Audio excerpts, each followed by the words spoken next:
Gopala, Gopala, Gopala,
Anand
साध संगत जी, पिछले कुछ दिनों ਤੋਂ ਗੁਰਬਾਣੀ ਦੇ ਵਿਚਾਰਾਂ ਨਾਲ, ਗੁਰਬਾਣੀ ਦੇ ਕੀਰਤਨ ਦੇ ਨਾਲ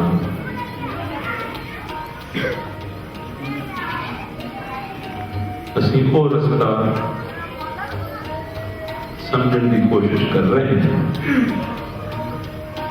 जिस रस्ते उत्ते गुरु बाबा नानक देव जी महाराज सानू कलगी जीवां नूं तोड़न दे वास्ते, उस रस्ते ते पैण दे वास्ते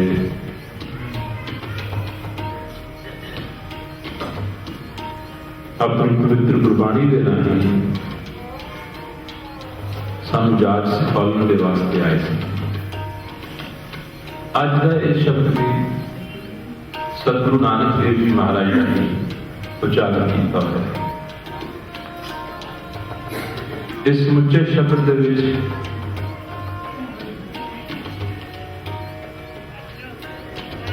नाम तो बिना जीवन किस तरह है उसका जिक्र किया गया है।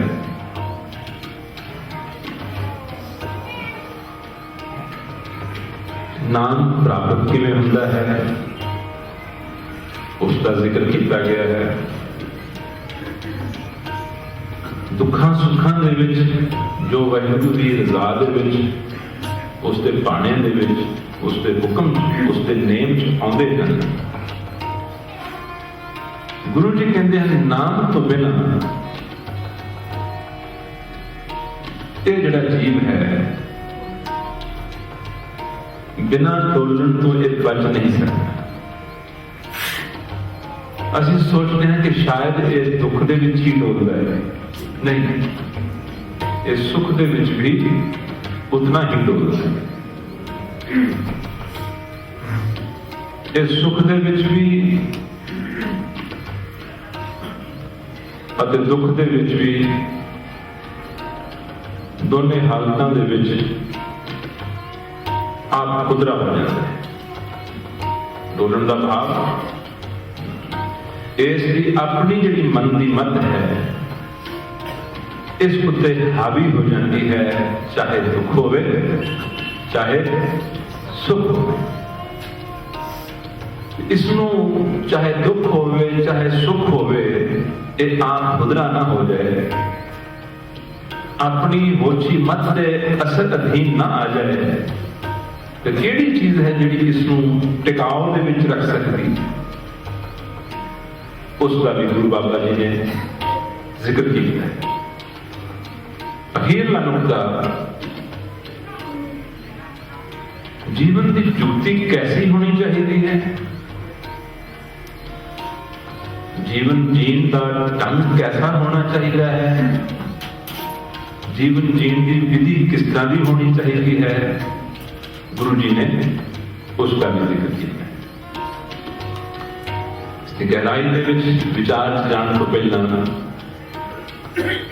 ब्रीफली दास शब्द का जो भाव है आप जी सेवा जरूर अर्ज करना चाहना कि आ पॉइंट्स हैं, आ गुरु बाबा जी के आदेश हैं, आ नुकते हैं ताकि शब्द नूं असीं समझ के जाए। शब्द का पहला हिस्सा, अगर जीवन दे विच नाम नहीं तो गुरु जी उस जीवन को किस तरह व्यू करते हैं, किस तरह देखते हैं, उन्होंने नजर च वो जीवन किस तरह रहता है। दुध बिन टेन पंख बिन पंखी जल बिन उत्भुज काम नाही, क्या सुल्तान सलाम विहूणा अंधी कोठी तेरा नाम नहीं। भाव ऐ अकाल पुरख वाहिगुरू, ऐ परमेश्वर तेरी याद नाम तो भाव कलदास ने अर्ज की थी। नाम तो भाव की है गुरु नानक देव जी महाराज जो कलदास ने शब्द कहे सन उन्होंने मैं फिर रिपीट कर रहे हैं। गुरु नानक देव जी महाराज किसी महान असीम अगम्य अथाह शक्तियां की शक्ति हस्तियां की हस्ती किसी ऐसी बीइंग के नाल कनेक्टेड हैं और असी कनेक्टेड नहीं। वो उसको रियलाइज कर रहे हैं और साडे रियलाइजेशन दे विचों नहीं। वो उसको अनुभव कर रहे हैं, साडी अनुभवता दे विचों नहीं। वो उस हस्ती नू कहते हैं नानक का बादशाह जिससे ज़ाहिर कहते मेरा जिहड़ा बादशाह है ना वो मैनू बिल्कुल ज़ाहिर तौर पर प्रत्यक्ष दिसदा है। किथे किथे जह जह देखा तह जोत तुम्हारी, जह जह देखा तह जोत तुम्हारी, सारा सारे जह जह देखा तह जोत तुम्हारी। जिथे जिथे देखता हाँ कहते मैनू तेरी जोत तेरी हस्ती तेरी होम को नजर आती। सो आ है दो लैवल्स गुरु बाबा जी का और साडा, वो कनेक्टेड हैं असी नहीं। उन्होंने अनुभव च है साडे अनुभव च नहीं, उन्होंने एक्सपीरियंस च है साडे च नहीं, उन्होंने प्रत्यक्ष दिसदा है सानू नहीं। और जिहड़ी चीज उन्होंने अनुभव च है दिसदी है वो असीम है अगम्य है, उसके गुणा का अंत नहीं। इस करके गुरु बाबा जी आखते हैं ऐ मेरे परवरदिगार ऐ मेरे सच्चे पातशाह, जिस जीव दे हिरदे दे विच दिल दे विच सुरती दे विच तेरी होंद का एहसास नहीं। नाम तो भाव ये है जिस जीव दे जीवन सुरती च ध्यान च मत विच ख्याल दे विच तू शक्तियां की शक्ति है पर तेरी होंद का रत्ता जिन्ना एहसास नहीं, ख्याल नहीं, अनुभव नहीं, एक्सपीरियंस नहीं, स्वाद नहीं, टेस्ट नहीं। वो जीवन किस तरह का है ਹੁਣ ਉਸ ਨੂੰ ਬਿਆਨ ਕਰ। ਨੰਬਰ 1 ਦੁੱਧ ਬਿਨ ਤੇਨ, ਜਿਵੇਂ ਕੋਈ ਗਊ ਦੁੱਧ ਤੋਂ ਵੀ ਹੋਣੀ ਹੋਵੇ, ਦੁੱਧ ਨਾ ਦਿੰਦੀ ਉਹ ਕਿਸੇ ਕੰਮ ਹੈ? ਗਊ ਜਿਹੜੀ ਦੁੱਧ ਨਾ ਦੇਵੇ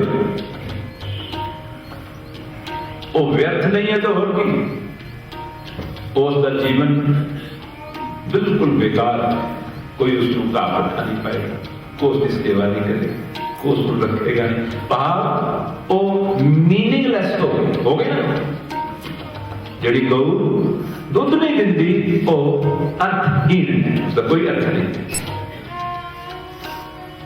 पंख बिन पंखी, कोई पंखी है लेकिन वो पर नहीं है, फिर काला पंखी रहे। पंखी तो है लेकिन पर नहीं है, फिर वो पंखी ना रहा, वो उड़ान नहीं ले सकता, वो उड़ नहीं सकता, तो उसका जीवन भी अर्थहीन हो गया। दुध बिन तेन, सारे बोलो दुध बिन तेन, दुध बिन तेन, सारे दुध बिन तेन। असा संगतां तो बाणी कहानी गाउणी बुलाउणी चाहुंदे जो कि इत्थे रिवाज नहीं है, ताकि असीं सब एक हो जाइए। श्रोता वक्ते का जिहड़ा है फर्क जो है वो भी कट हो जाए। नाम तो बिना की दशा है उसका जिक्र गुरु नानक साहब कर रहे हैं। सारे दुध बिन तेन, हाँ ये समझा जाएगा कि क्लास है गुरु महाराज जी। जिमें गौ दुध तो बिना अर्थहीन हो जाए। जो उसका गुण है गौ का वो की है, गौ का गुण की दुध है। अगर वो जो गुण ही ना रहा किसी काम की ना। पंखी, पंखी का गुण की है कि वो उड़ सकता है। अगर उसके पर ही नहीं हन तो फिर उड़ान नहीं ले सकता, उसका जीवन भी नरक बन गया, सब अर्थहीन हो गया। दुध बिन धेन, पंख बिन पंखी, जल बिन उत्भुज। उत्भुज मैंने वनस्पति, वेजिटेशन, पौधे, फसल। गुरु जी कहते ना जल ही ना होवे, जल ही ना होवे, इन्हां नूं पानी ही ना मिले, पौधे वनस्पति वेजिटेशन पानी ही ना होवे तो कोई वेजिटेशन नहीं रह जाती, सुख जाती। पानी तो बिना वेजिटेशन जिहड़ी है, वनस्पति है, वो भी अर्थहीन हो जाती। जल बिन कुछ काम नहीं। 3 मिसालां। चौथी, क्या सुल्तान सलाम विगुण। कोई शहंशाह होवे, सुल्तान होवे, लेकिन उसको कोई सलाम ना करता, अगर उनको सलाम ही नहीं करता वो सुल्तान रह गया। फिर सिर्फ अखरी ही सुल्तान, कहने मात्र सुल्तान है। जिन्हें कहते कोई सुल्तान होवे सलाम तो बिना, कोई सलाम ना भी करता हो। अंधी कोठी तेरा नाम नहीं, कहते तेरा जीवन है काल वाहिगुरू, जिस जीव के अंदर तेरी होंद का एहसास नहीं, भाव तेरा नाम नहीं, तेरी होंद का एहसास नहीं, तेरी होंद का अनुभव नहीं, एक्सपीरियंस नहीं, कहते वो जीवन भी इस तरह है जिवें अंधी कोठी होगी, कोई कोठड़ी जिथे वो अंधेरा हो गया। फिर आओ सारी लाइनों बोल दी, लास्ट मगरों बोल रहे। दुध बिन धेन, पंख बिन पंखी, जल बिन उत्भुज काम नाही, क्या सुल्तान सलाम विहुणा। अंधी कोठी तेरा नाम नहीं। असा अपने जीवन में इस पंक्ति नूं दर्पण बना के, इस पंक्ति नूं आईना बना के, इस पंक्ति नूं एक शीशे की तरह अपने सामने रख के सारे 2-4 सेकंड की अखियां बंद करो, नेत्र बंद करो, चौकड़ियां लगाओ, नेत्र बंद करके अपने आप पे सवाल करो, अपने आप को अंदरों पूछो कि फिर मेरा जीवन किस तरह का है। दिस इज द मेडिटेशन जी लोग बात कराते हैं, वो असं इतने करते हैं। सारी संगत take few seconds to ask this question, अपने अंदर ये सवाल पूछो कि मेरा जीवन किस तरह का है, किसी दूसरे को नहीं, अपने आप को पूछो। ये सवाल करो कि मेरे अंदर उस प्रभु परमात्मा की होंद का एहसास है, ओदी होंद का ख्याल है, ओदी होंद की याद है। अपने आप को सवाल करके हाँ या ना ले लो। जे है तो सफल है, उस गौ की तरह जी दुध दिंदी। जे एहसास है असफल है, उस पंखी की तरह जड़ा उठ सकता है। जे एहसास है तो सफल है, उस वनस्पति की तरह जिसको पानी मिलता है। जे उसकी होंद का एहसास है तो जीवन सफल है, उस बादशाह की तरह जिन्होंने सब सलाम दुआ करते हैं। अगर ये जवाब नहीं है तो फिर साडा हाल उस गऊ वर्गा है, उस पंखी वर्गा है, उस वनस्पति वर्गा है, उस सुल्तान वर्गा है। फिर साडा जीवन इस तरह का है जिवें एक अंधेर दे नाल भरी हुई कोठड़ी होती है, उस तरह का साडा फिर जीवन है। अगर वो हस्तियां की हस्ती का एहसास साडे दिल दे विच नहीं है। इसको याद रखें। इसे ख्याल को घर जाके वापस फिर भी दोहराया, बार बार इसको दोहराया। अगे गुरु जी कहते हैं कि ऐ प्रभु, जे तेरी होंद का एहसास जीव के अंदर नहीं है तो कहते बहुत दुखदाई है। बहुत ही पेनफुल सिचुएशन। कहते वो मालिक जे तेरी होंद का एहसास, तेरी याद, तेरी रिमेंबरेंस अगर नहीं है तो मैंने दिसता है जीव बहुत दुख लगता है। इस करके तू कृपा कर इसको तेरी होंद का, तेरी एग्जिस्टेंस का जिहड़ा है तेरे होंद का इसनों ख्याल ना भुले, क्योंकि सारा दुख ही उसके कारण है। आओ यही पंक्ति संगाई है, एक बार फिर सुनो और आप भी गायन करने की कोशिश करो।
किसी नगर के नजदीक टेंट बाहर बैठे भाई मर्दाना रबाब बजा रहे हैं। कोई साखी ऐड करते रहते हैं कि उन्होंने जो उपदेश है, मैसेज है, बहुत निकल नाले रौचक होंगी। भाई मर्दाना रबाब बजा है, लेकिन देख रहा है कि गुरु महाराज जी की हाले समाधि उसी तरह जुड़ी हुई है। इस करके कि गुरु बाबा जी अपने ध्यान दे विच लीन हैं, मैं कोई खराब ना करा, बेअदबी ना करा। भाई मर्दाना जी उठ के इधर उधर टहलन लग गए, एक पासे तो तुर गए। सामने देखते हैं एक नगर है, उस पासे तो तुर गए। देखते हैं कि नगर के बाहर द्वार बहुत बड़ी चार दीवारी है, दरवाजा बहुत खूबसूरत है, बड़े अच्छे ढंग नाल उस चार दीवारी में भी सजाया हुआ है, बड़े अच्छे कीमती पत्थर के नाल बनाई गई है, बड़ी ऊंची चार दीवारी। भाई मर्दाना जी उस चार दीवारी के अंदर प्रवेश कर जाते हैं। की देखते हैं इस सारी की सारी बलगण दे विच कब्र ही कब्र, वो एक कब्रिस्तान है। लेकिन बहुत हैरान हैं, जितनी खूबसूरती के नाल, जितनी तरतीब के नाल हरेक कब्र को बनाया गया है, वो दिलकश है। दिल करता है उसको जाके देखना। भाई मर्दाना जी हरेक कब्र के नजदीक जाते हैं, उसको देखते हैं, हैरान होते हैं किस किस्म का पत्थर लगाया, किस किस्म की मीनाकारी की गई, किस ढंग नाल आले दुआले उससे छोटी छोटी बगीची लगाई है। लेकिन देखते हैं एक बहुत अचंभे वाली गल भाई मर्दाना जी के ज़हन के विच आई, नोटिस के विच आई कि देखते हैं कि हरेक कब्र के उत्ते उस प्राणी का नाम, उसके नगर का नाम, उसके माता पिता का नाम, फिर उसकी आयु लिखी हुई है। तो बहुत हैरान है कि हरेक कब्र के उत्ते लिखी हुई आयु जड़ी है वो 20 साल के थले थले, कोई 10, कोई 12, कोई 15, कोई 17, कोई 18, इस तरह। बड़े हैरान इस क्वेस्ट के विच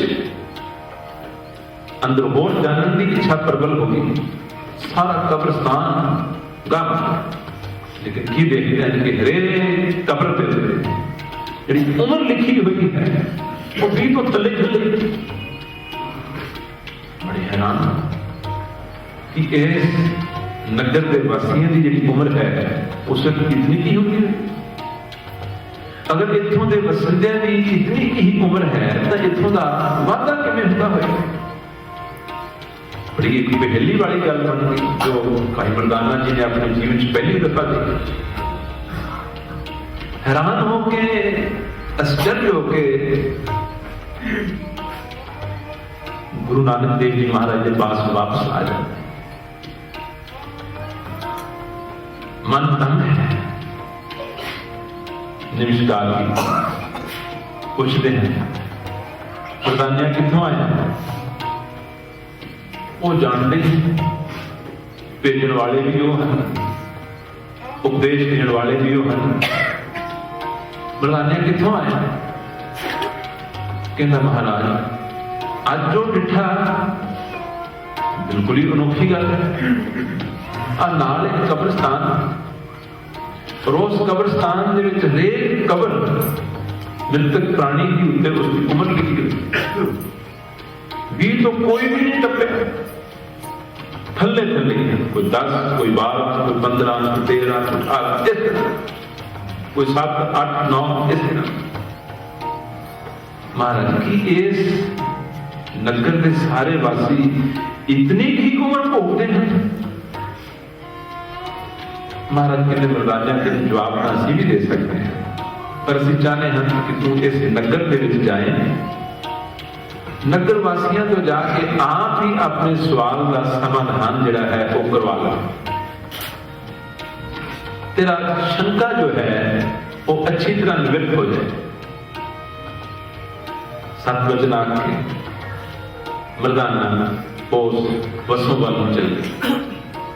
की देखता है पिंड के बाहर की सत पिंड के बुजुर्ग बैठे, उस नगर के बड़े सियाने सियाने बुजुर्ग बैठे। पिंडा के बाहर पुराने समय इस तरह बुजुर्ग बैठे होंगे। हम उम्र होंगे से जीवन भर के तजर्बे इको जिहे होंगे सन, बहुत कुछ एक दूसरे के नाल साझा किया जा सकता है। हम उम्र से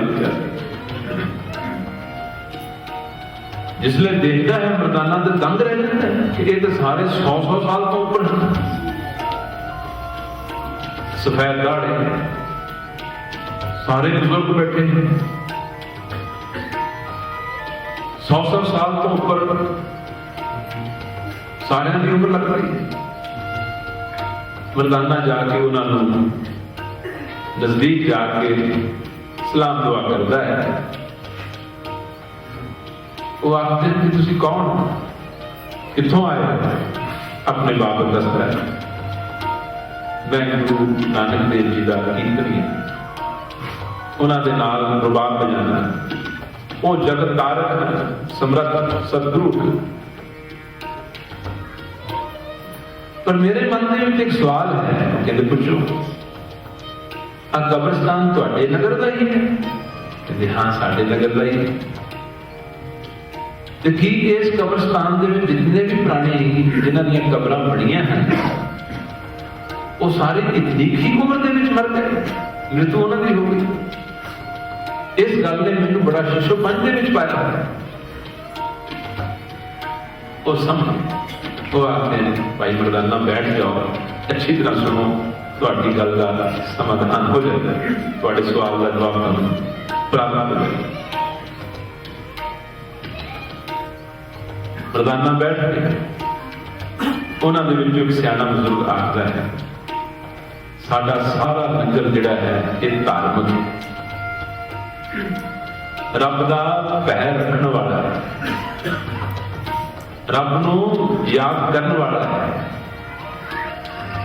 साधुआं संतां दा सेवी, पाठ पूजा करने वाला है। इस करके साडे नगर वासियों की यह सोच इस तरह की है कि उम्र का वही हिस्सा सफला है जिहड़ा हिस्सा वाहिगुरू की याद दे विच लगे। असीं उसे नूं ही सिर्फ अपनी उम्र गिणदे हैं। इस करके साडे पिंड दे विच, साडे नगर दे विच रिवाज है कि हरेक इंसान ने अपना एक लेखा, अपनी डायरी बनाई हुई है जिस दे विच अपनी रोजाना कितना समा उसने भजन बंदगी दे विच गुजारिया, सत्संग गुजारिया, सेवा दे विच गुजारिया, वो उसनूं नोट करता जाता है। और जदों उस प्राणी की मृत्यु होती है तो उसकी कापी खोल के देखी जाती है। जितना समा उसका वाहिगुरू की याद दे विच, वाहिगुरू की भगती दे विच, वाहिगुरू दे ध्यान दे विच, सत्संग दे विच, सेवा सिमरन दे विच, पाठ पूजा दे विच गुजरिया है, अगर परमेश्वर का नाम इस दे जीवन दे विच नहीं है तो इसका जीवन जिहड़ा है वो एक अंधेर कोठड़ी, अंधेर कोठड़ी है। और फिर इसका जीवन आहिस्ता आहिस्ता जिहड़ा भक्ति तो बिना, रूहानियत तो बिना, आत्मिक जीवन तो बिना, परमात्मिक जीवन तो बिना जिहड़ा गुजरता है वह हशर की हो जाता है। अगली पंक्ति बहुत खूबसूरत है। अखी अंध, बड़े प्यारे वचन हैं साथ। अखी अंध कहते इस जीव दे जीवन जींदियां जींदियां इसदियां इन्हां अखियां दी बाहर देखण वाली लो तां भावें घट जांदी, कुदरत नैचुरल आई साइट तां भावें इसदी कमजोर हो जांदी, लेकिन एक होर अखां हन, ਉਹ ਹਨ ਸੁਰਤੀ ਦੀਆਂ ਅੱਖਾਂ, ਉਹਨਾਂ ਦੀ ਲੋਤ ਤੇਜ਼ ਹੋ ਜਾਣੀ ਚਾਹੀਦੀ। ਪਰ ਕਹਿੰਦੇ ਜਿਸ ਇਨਸਾਨ ਨੇ ਭਜਨ ਭਗਤੀ ਤੋਂ ਬਿਨਾਂ ਜੀਵਨ ਗੁਜ਼ਾਰ ਦਿੱਤਾ ਉਹਦੀ ਸੁਰਤੀ ਦੀਆਂ ਅੱਖਾਂ ਵੀ ਅੰਧੀਆਂ ਹੋ ਜਾਂਦੀਆਂ ਹਨ ਔਰ ਬਾਹਰਲੀਆਂ ਅੱਖਾਂ ਦੀ ਵੀ ਰੋਸ਼ਨੀ ਜਿਹੜੀ ਹੈ ਉਹ ਘਟ ਜਾਂਦੀ। ਅੱਖੀ ਅੰਧ तो गुरु महाराज ने बाणी दे विच जिहड़ी साडी सुरती है असल तां इस नूं अखां आख्या है। रब इन्हां अखां नाल नहीं दिसदा, इन्हां अखां नाल इन्हां अखां नाल जिस्म दिसदे हन, ये वस्तुआं दिसदियां हन, ये मकान दिसदे हन, ये अखियां जिहड़ियां सूक्ष्म वस्तु नहीं देख सकदियां। उसनूं देखण दे वास्ते गुरु जी आखदे हन लोएण सुरत करे, लोएण सारे लोएण सुरत करे, कहते सुरती नूं अपनी अखां बनाओ। भाव की होया कि जिहड़ी सुरती वाहिगुरू नूं अपनी सुरत विच रखती है, जिहड़ी सुरती वाहिगुरू नूं अपनी सुरत विच रखती है, समझ लो वो सुरती जिहड़ियां हन वाहिगुरू नूं देखण वालियां अखां बन गई। गुरु बाबा जी ने इस वचन दे विच यह आख्या है कि इंसान दियां बाहरलियां अखां दी जोत जो जो मध्यम हुंदी जाती है, पर कहते नाल दी नाल भक्ति तो बिना इसकी सुरती भी बेसुरत हुंदी जाती है। तां ही बाणी च आख्या सत्तर का मदहीन, जो जो बुढ़ेपा आउंदा है मैमरी खत्म हो जाती है, सोच शक्ति घट जाती है, आहिस्ता आहिस्ता आहिस्ता आहिस्ता ये मतहीना जिहा होना शुरू हो जाता है। क्यों? सुरती जिहड़ी सी पूजनीक संत महाराज बाबा बलवंत सिंह लंगर वाले राणा साहब वाले एक दफा इत्थे आए सन। असीं हैरान सी कि 10 बंदे उन्होंने सवाल पूछ रहे हैं। 110 साल की उम्र सी उन्होंने, 10 बंदे सवाल पूछ रहे हैं, 10 का सुन लिया है उन्होंने। असीं कि दफा सोचना भी इन्होंने मेरी गल का कितने जवाब देना है, होर कितने जाने ने पूछा है, क्योंकि सारे पूछे जाते सन, चुप किते बिल्कुल बोलते घट सन, चुप किते बैठे रहते थे, मौज नाल जी जवाब गल का जवाब देना उसका दे दे, तो लगता सी भी शायद आज मेरी बेनती का जवाब दे नहीं देना। पर आश्चर्यता होंदी सी कि अलर्टनेस उन्होंने सुरती कितनी ब्राइट सी, कितनी ब्राइट सुरती सी। एक सज्जन का जवाब होता, फिर दूसरे की गल का जवाब होता, फिर तीसरे की गल का जवाब होता। इतना रजिस्टर करते थे, सुरती कितनी अलर्ट सी। गुरु जी कहते अखी अंध भाव वाहिगुरु के भजन तो बिना जो जीवन गुजरता है, उम्र गुजरती है, वो व्यर्थ है। सुरती दी अखां भी अंधियां हो जाती हैं और बाहर दी अखां भी पहले ही अंधियां होती। अखी अंध जीव रस नहीं, जीव के अंदर खांदियां खांदियां खांदियां खांदियां जो जो बुढ़ेपा आंदा है बीमारियों के कारण, कि बाहर दी चीज़ां भी नहीं खा सकता, उन्हें रसों तो भी गया, बाहरले रस भी इसको छुट गए, मजबूरन छुट गए, सेहत अलाउ नहीं कर रही। पर एक जड़ा होर रस सी नाम रसदा, जड़ा इहदी रसना ने जप जप के चखना सी, वो भी इसने ना चखिया तो बिल्कुल ही रसहीन हो गया। अखियां जीव रसना है, कन्नी पवड़ ना वाजा। ये नेचुरल सी कि कन्ना की जड़ी है सुनने की शक्ति उम्र नाल घट जानी सी, पर जिहड़ा अंदरों शब्द सुनने वाले कन सन वो भी इसने ना डेवलप किए तो बिल्कुल बहरा हो गया। अखियां जीव रसना ही कन्नी पवड़ ना वाजे, चरनी चले पजूता आगे। कहते फिर उस उम्र जाके जिसने व्यर्थ गुजारती होंगी है ना, कहते इवें तुरता है जिवें बैल जोते हुए होंगे हैं, तुर नहीं होता, तुर के सुखियां फड़ के तुरता है। इन्हां कदमां की चाल भी जाती रही, इन्हां कदमां की चाल भी जाती रही, लेकिन प्रेम के पैरां ने जिहड़ा हर वक्त गुरु अकाल पुरख वाहिगुरू के दर वल नूं जाना सी, वो भी इसके पास ना रहे तो बिल्कुल ही पिघला हो गया। विड सेवा फल लागे भाव वाहिगुरू की याद तो बिना, सिमरन तो बिना, बंदगी तो बिना, नेक कर्मां तो बिना, साथ संगत तो बिना, सत्संग तो बिना, भजन तो बिना, कहते सारी की सारी उम्र का अखीर दे विच आ हासिल हो जाता है।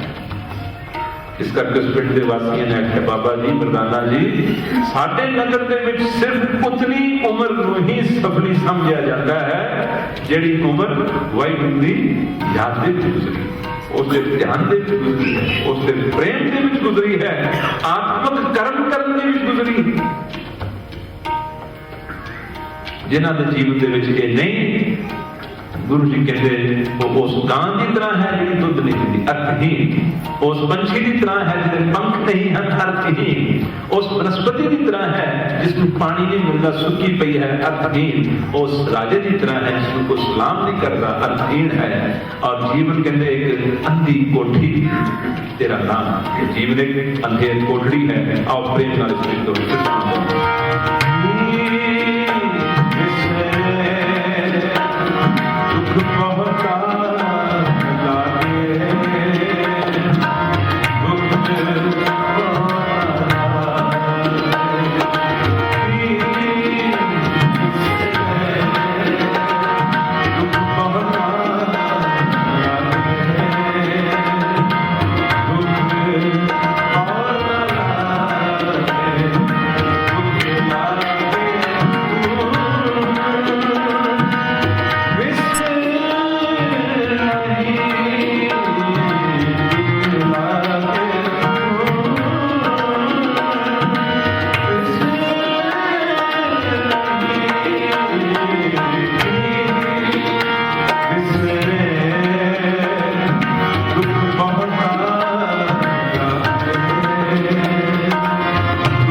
ये शब्द बहुत गहरा है, बहुत गहराई वाला है। एक एक इशू, एक एक नुकता इस समय की लोड़ है। तो अगला कि जिस नाम तो बिना जीवन इस तरह अर्थहीन है, ये नाम मिलना कि नहीं? बड़ा सौखा जरा अज गुरु महाराज की बाणी चो सा जो आप सुनना है, वो पंक्ति में आपकी तो सारे तो कहानी भी है, क्योंकि बहुत ही मूल्यवान पंक्ति है। इस पंक्ति ने राज खोले हैं नाम की लाभ किमें प्राप्त होती। पहला उसका अर्थ सुन लो। अखर बिरख बाग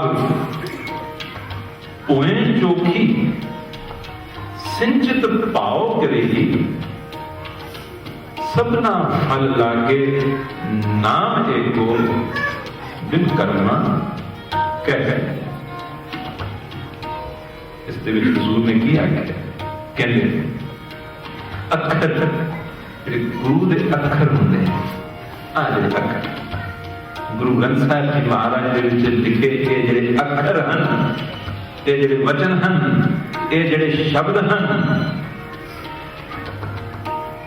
अखर बिरख कहते बाग पोए चोखी। चोखी पोए बहुत वधिया जमीन, वो सी साडा अपना अंदर, साडा अपना हिरदा। गुरु जी ने आख्या ना धरत काया साध के देह करता, इस काया नूं धरती आख्या। कहते काया रूप धरती जिहड़ी है, इस दे विच इस काया रूप धरती, साडा शरीर जिहड़ा है ना, इसनूं धरती आख्या। ये धरती कहते इस धरती दे उत्ते ਇਹ ਜਿਹੜੇ ਅੱਖਰ ਹਨ ਇੱਕ ਇੱਕ ਉਠਾਉਂਦੇ ਜਾਣਾ ਸੀ, ਔਰ ਧਰਤੀ ਉੱਤੇ ਕਾਇਆ ਰੂਪ ਧਰਤੀ ਉੱਤੇ ਇਹਨਾਂ ਨੂੰ ਲਗਾਉਂਦੇ ਜਾਣਾ ਸੀ। ਇੱਥੇ ਨਹੀਂ ਸੀ ਰਹਿੰਦੇ। ਜਿਵੇਂ ਨਰਸਰੀ ਚ ਜਾਂਦੇ ਛੋਟੇ ਛੋਟੇ ਪੌਦੇ ਉੱਥੋਂ ਲੈਂਦੇ, ਉੱਥੋਂ ਲੈ ਕੇ ਫਿਰ ਲਿਆ ਕੇ ਕਿੱਥੇ ਲਗਾਉਂਦੇ? ਆਪਣੇ ਘਰਾਂ ਦੇ ਆਂਗਣ ਚ ਲਗਾਉਂਦੇ, ਗਮਲਿਆਂ ਚ ਲਗਾਉਂਦੇ, ਕਿਆਰੀਆਂ ਚ ਲਗਾਉਂਦੇ। ਇੱਥੇ ਗੁਰੂ ਬਾਬਾ ਜੀ ਨੇ ਇਹੀ ਗੱਲ ਆਖੀ। समझ लो एक एक अखर इस तरह है जिमें कि एक एक बीज जिसके विचों रब प्रगट हो सकता है। एक एक अखर जिमें एक बीज होता है, उसके विचों फुल निकलते। रब के बीज हैं, इस तरह कह लो ये रब के बीज हैं। इन्हां अखरां दे विचों रब निकलता है, रब पैदा होता है, इन्हां अखरां नूं रब लगता है। लेकिन बीज नूं फुल या फल तां लग्या करता है अगर उन्होंने सिर्फ बीज ही ना रहने दिता जाए। सत्संग बीज की असल थां किहड़ी हुंदी? बीज की असल थां किहड़ी हुंदी? बीबे ने थोड़ा जवाब दिता, आप भी जवाब दे दो। बीज की असल थां किहड़ी हुंदी है? लॉकर हुंदा है, पीपा हुंदा है, या कोई बर्तन हुंदा है। बीज की असल थां किहड़ी हुंदी है? किहड़ी हुंदी है? धरती हुंदी है। बीज की असल थां धरती है। गुरु जी ने आखदा ये हन अखर, ये हन बीज। इन्हों इथों उठा के इथे ही नहीं सी रहन देना, इन्हों इथों उठाते जाना सी और अपनी काया रूप धरती दे विच एक एक करके लगाते जाना सी। अगर लगाते जाते तो की बन जाना सी? इन्हां अखरां रूप बीजां दा बाग बन जाना सी। अखर बिरख कहते इन्हां अखरां ने बिरख बन जाना सी, वड्डे हो जाना सी, अंदर वन जाना सी। की बन जाना सी? बाग। इन्हां अखरां दा, इन्हां बिरखां दा, अखरां ने बिरख बन के इन्हां इन्हां दा तुहाडे अंदर बाग बन जाना सी। इहदा अर्थ की होया कि साडे अंदर गुरबाणी दा बाग बन जाना सी। साथ संगत वो गल बनी नहीं, वो गल होई नहीं। ये अखर जिथे हैं उथे दे उथे रह गए। इन्हां अखरां दी जिथा है इंसान दा हिरदा है। क्यों? क्योंकि हिरदे दे विचों ही आए हैं। जदों आए उदों भी इन्हां दी जगह जिहड़ी सी वो हिरदा है। गुरु बाबा जी दा हिरदा ही सी। उस अवस्था चों, उस हिरदे दे विचों ये निकले और उन्होंने पहचाने किथे सन? हिरदियां दे विच ही उन्होंने पहचाने सन, दिलां च ही उतारते सन।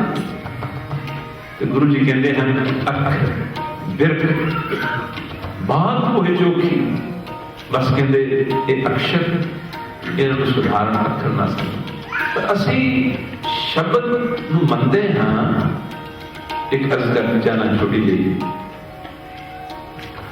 शब्द नूं मनदे हैं पर शब्द तक पहुंचते नहीं। आने नमस्कार कर रहे हैं, परिक्रमा कर रहे हैं, थोड़ी देर बैठ के चल जाते हैं। शब्द के इर्द गिर्द तां आए, शब्द के इर्द गिर्द आए, शब्द की दुनिया च आ गए, लेकिन शब्द तो दिल फिर भी दूर है, शब्द तो अंदर फिर भी दूर है। कई संगतां ऐसा देखा है कि गुरुद्वारे आएंगे, आहिस्ता देने गुरु महाराज का रुमाला उठाएंगे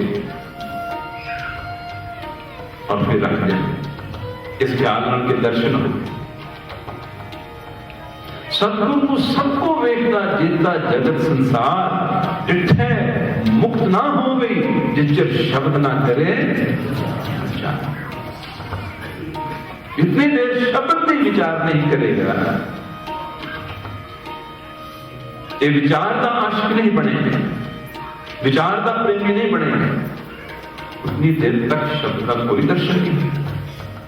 शब्द का दर्शन सिर्फ उसकी समझ, उसकी विचार और उसकी विचार के अंदर वस जान और जीवन दे विच जो है अमल दे विच लियाउणा। तो असी शब्द के नेड़े तेड़े तक आने, पर शब्द तो फिर भी दूर रह जाए।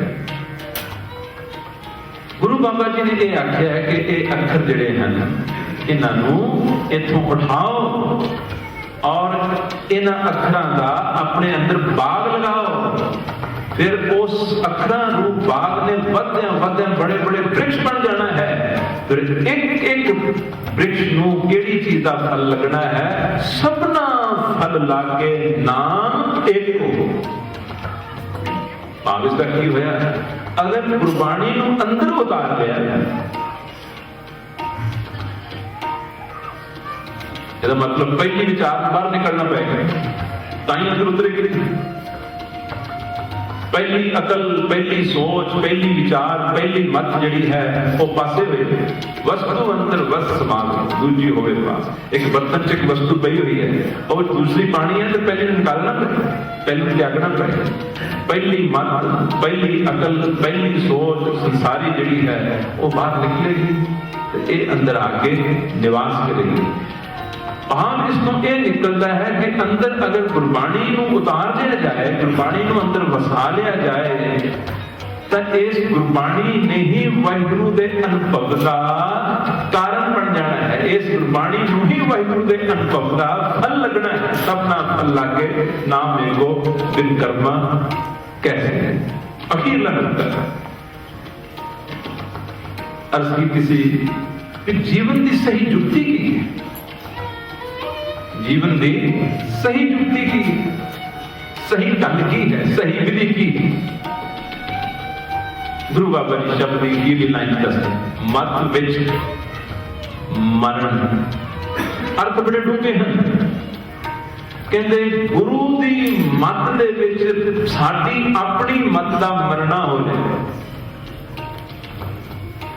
गुरु की मत दे विच गुरु की मत दे विच साडी अपनी मत का मरण हो जाए। मत विच मरण जीवन होर कैसा, इस तो बिना कहते होर जीवन की हो सकता है, इस तो बिना होर जीवन कैसा हो सकता है। भाव इस तो बिना कोई जीवन जीवन नहीं है, कोई जीवन की जुक्ति जुक्ति नहीं है। मत विच मरण जीवन होर कैसा, स्पष्ट करके समझ ली अर्थ। गुरु बाबा जी की मत दे विच साडी मत की पहली मत की मौत हो जाए, बाकी बचे फिर सिर्फ गुरु महाराज की मत कहते बस वही जीवन है, उस तो बिना हो कोई जीवन को असीं जीवन नहीं समझ। अगर उस तो बिना कोई जीवन जीने हाँ जान जीवन ता जुगत नहीं। अगर गुरु की मत विच साडी मत नहीं मर रही तो फिर कहते सानू जीवन जीन की जुगती नहीं। तो दो पंक्तियां आज तो मैं कहानियां सर, एक को बाग वाली एक आखिर ताकि थोड़ी बहुत याद हो जाए। सब दास तो मगर बाबा अक्षर बिरख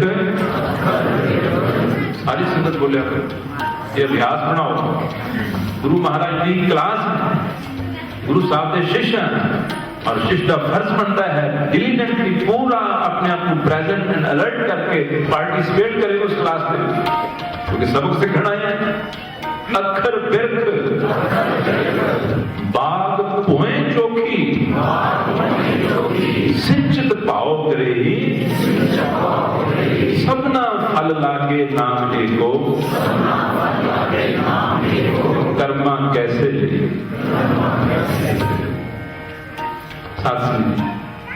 गुरबाणी के टीके घरों नेम बना लो कि एक पन्ना प्रोफेसर साहिब सिंह जी का है, भाई साहब भाई वीर सिंह जी का है, और बड़े बड़े विद्वानों ने किए हुए टीके जो आपको पसंद हो मिलते हैं। प्रोफेसर साहिब सिंह जी का, डॉक्टर भाई वीर सिंह जी का किया हुआ टीका बहुत ही बेमिसाल है। उन्होंने टीके लैके पास रख लो, अरदास बेनती करके पहली सेंचुरी तो जिन्हें जी अर्थ होंगे हैं अरदास बेनती करके वो शुरू कर दो। दास ने बहुत सारिया संगतां बाहरले देशों च अपने टूरां च ये बेनती कीतियां और करने वाले ने इसको पूरा किया है। कई 4 साल लगे, किसी को 5 साल लगे, किसी को 6 साल लगे। अरदास बेनती करके हे सच्चे पातशाह अपनी बाणी की सोची बख्शो, अपनी बाणी का भाव साडे हृदय दे विच उतारो। ते ये मन की खुराक है, ये आत्मा की खुराक है, रूह की खुराक है। हर रोजाना बेशक एक ही पेज पढ़िया करो, पर एक एक लफ्ज का अर्थ जिहड़ा है, एक एक पंक्ति का अर्थ है जो उसको समझ के पढ़ के अगे चलो। प्रेम नाल पढ़ोगे तो आनंद इतना बढ़ जाएगा कि पोथी हथों रखने को दिल नहीं करेगा। तो विचार में अपना घर करते जाना। जितनी देर तक सिख के जीवन के गुरबाणी की विचार नहीं उतरती उतनी देर तक वो अंदर हाले नाम ले भी थान नहीं बनी। गुरु बाबा जी बाणी से आखते हैं गोविंद भजन की मत है हो रहा, गोविंद भजन की मत है हो रहा। जगत दे जी को गोविंद का भजन करने वाली मत होर किस्म की मत है, साडी मत नहीं। साडी मत किस तरह की है? गोविंद का भजन करती है, मंगती है नाशवंत चीजें। गोविंद का भजन है अमर वस्तु, अमर वस्तु देण वाली चीज गोविंद का भजन करके मंग लिया औडियां। मतलब होया कि गोविंद का भजन करने वाली मत ही नहीं। सो गोविंद का भजन करने वाली मत पैदा करने वास्ते गुरबाणी का सारी संगत टीका सेंचियां को लैके बेशक अद्धा पेज ही पढ़ होवे भी ठीक, उतना समा सफर है। समझ लो और जो साखी सुनाई है कि उतना समा उम्र का लेखे च लग गया। गुरबाणी पढ़ने भी नाम से आ जाती है, भी सारी नाम रूप ही है, मंत्र रूप ही। इसने आहिस्ता आहिस्ता आहिस्ता आहिस्ता अवस्था में उत्थे ले जाना है, क्योंकि जिस तरह के ख्याल बंदे ने इंसान ने बार बार बार पढ़ने हम सोचने हम विचारने, उसकी सोच ही उस तरह की बन जानी, उसकी सोच ही नाम वाली बन जानी। फिर अकाल पुरख की मिहर होती है, बाणी के दादियां की मिहर होती है।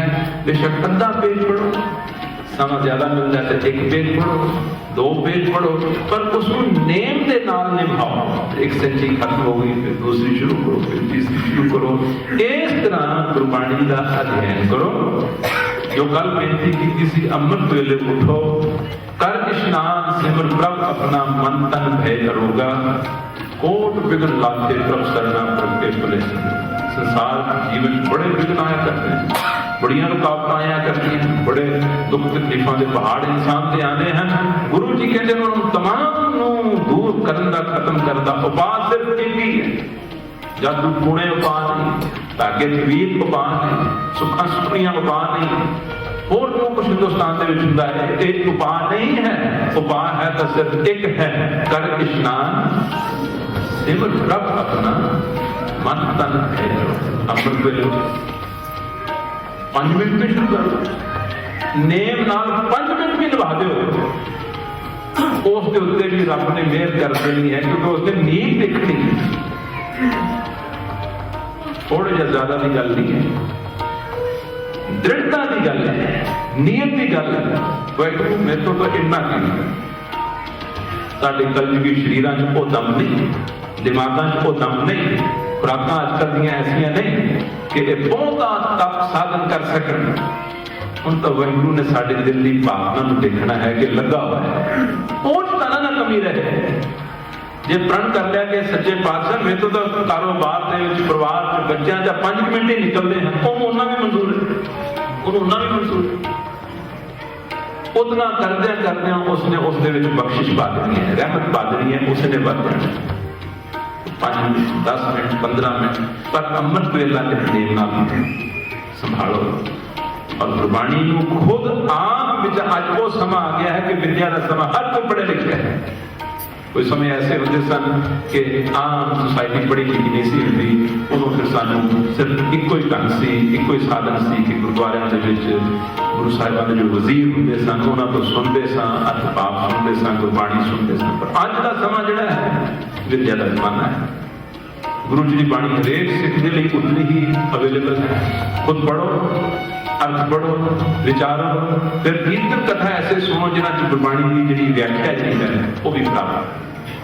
अमृत वेले उठो, गुरबाणी का पाठ करो, अपना खाना पीना जिहड़ा है कामां दी मिसाल आपने कल सुनाई, उसको भी सुधारा जाए। गुरु महाराज जी कहते हैं हर मंदिर के शरीर है। आप सारी संगत बोलो एक तो पैसा, हर मंदिर के शरीर है। जिवें अपने श्री हरमंदिर साहब दे विच जिहड़ी चीज उत्थे नहीं ले जा सकते, दरबार साहब ले जा सकते, मैनूं नाम लैण की लोड़ नहीं, आपको पता ही मैं की कह रहा। ਜਿਹੜੀਆਂ ਚੀਜ਼ਾਂ ਦਰਬਾਰ ਸਾਹਿਬ ਹਰਮੰਦਰ ਸਾਹਿਬ ਨਹੀਂ ਲਿਜਾ ਸਕਦੇ, ਉਹਨਾਂ ਨੇ ਤੇ ਇਹਨੂੰ ਵੀ ਹਰਮੰਦਰ ਸ਼ਰੀਰ ਆਖਿਆ। ਜਿਹੜੀਆਂ ਚੀਜ਼ਾਂ ਉਸ ਹਰਮੰਦਰ 'ਚ ਨਹੀਂ ਲਿਜਾ ਸਕਦੇ ਉਹ ਇਸ ਹਰਮੰਦਰ 'ਚ ਵੀ ਨਾਲ ਲਿਜਾਏ। ਜੇ ਉਸ ਹਰਮੰਦਰ ਦੀ ਬੇਅਦਬੀ ਹੁੰਦੀ ਹੈ ਤੇ ਇਸ ਹਰਮੰਦਰ ਦੀ ਵੀ ਬੇਅਦਬੀ ਹੁੰਦੀ ਹੈ। ਪਰਮੇਸ਼ਵਰ ਦੇ ਮੰਦਰ ਦੀ ਬੇਅਦਬੀ ਕਰਨ ਵਾਲੇ ਦਾ ਗੁਨਾਹ ਕਿੱਥੇ ਬਖਸ਼ਾਇਆ ਜਾਏ।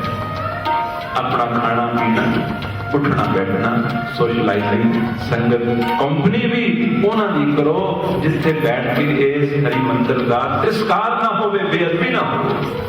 शरीर नूं हरमंदिर समझा करो।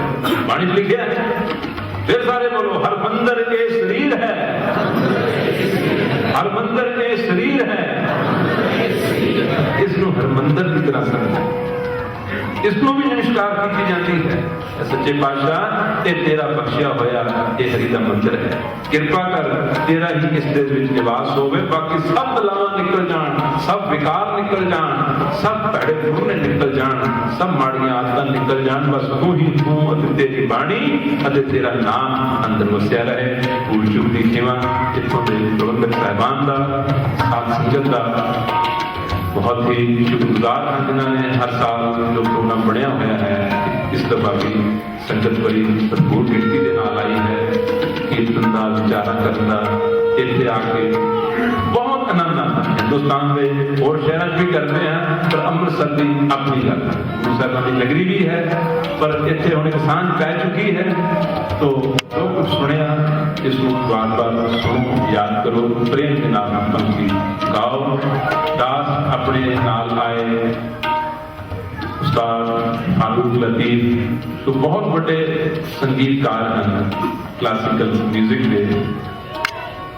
ਕੱਲ ਦਰਬਾਰ ਸਾਹਿਬ ਵੀ ਗਏ, ਉੱਥੇ ਵੀ ਇਹਨਾਂ ਨੇ ਬਾਹਰ ਬੈਠ ਕੇ ਹਾਜ਼ਰੀ ਭਰੀ, ਇਹਨਾਂ ਨੂੰ ਸਰੋਭਾਵ ਪ੍ਰਾਪਤ ਹੋਇਆ। ਇਹ ਇਹਨਾਂ ਦਾ ਇੱਕ ਪ੍ਰੇਮ ਹੈ ਕਿ ਕੀਰਤਨ ਵਜਾਉਣ ਲਈ ਆਪ ਕਹਿੰਦੇ ਹਨ ਕਿ ਮੈਨੂੰ ਆਪਣੇ ਨਾਲ ਬੁਲਾਇਆ। ਸੋ ਇਹਨਾਂ ਨੇ ਆਪਣੀ ਮਦਰ ਸਾਰੰਗੀ ਦੇ ਨਾਲ ਹਾਜ਼ਰੀ ਭਰੀ ਹੈ। ਸੱਚੇ ਪਾਤਸ਼ਾਹ ਇਹਨਾਂ ਨੂੰ ਹੋਰ ਇਲਮ ਬਖਸ਼ੇ ਔਰ ਇਹਨਾਂ ਨੂੰ ਕਾਮਯਾਬੀ ਬਖਸ਼ੇ। और एक चीज देखनी चाहिए कि इन्होंने अंदर भक्ति निम्रता है। मैं क्या दरबार साहब तो ये सरगी बजान नहीं देनी है, कीर्तन नाल तो उन्होंने बजान नहीं देनी। कहते जी मैं बाहर किते भी बैठ के बजा, बाहर किते भी बैठ के बजा लांगा, मैं बस 2 सुर बजाने हैं और मैं उन्होंने हाजरी जरूर देनी। कैसा प्रेम इन्होंने उन्होंने मतलब सुनिया नहीं, जानते नहीं, पर इतना भाव कि मैं कितने भी बाहर बैठ के बजा दूंगा, उन्होंने नाम से बजाऊंगा, उन्होंने बजाए। सो इन्हों का भी धन्यवाद है। आओ प्रेम नाल उस भक्ति को प्रदान करके